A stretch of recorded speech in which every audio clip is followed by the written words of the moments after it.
Welcome to Proclaim, a presentation of the Catholic Diocese of Alexandria. Join us as we journey together through the Scriptures revealed to us by God.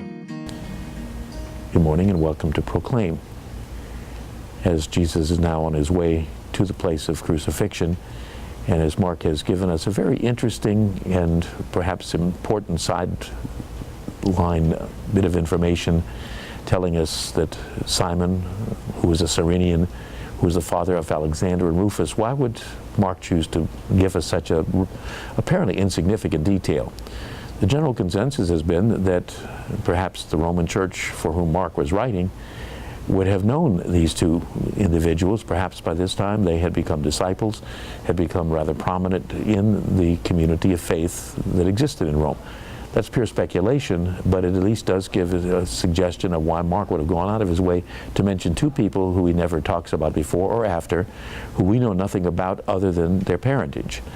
And so again, sometimes Mark gives us what appears to be insignificant details, but they help to flesh out that this gospel was not just written for scholars to study as an academic exercise. This was written for believing people to be able to hear the message of the gospel that ultimately had its source in the preaching of Peter, as Peter was nearing the end of his life. And we were told very clearly that in the book of Acts that Mark did in fact carry out the work of Peter.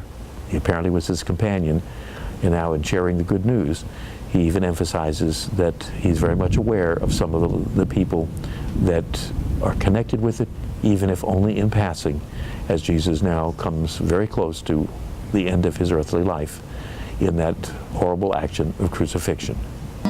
This program was brought to you by Kramer Funeral Home.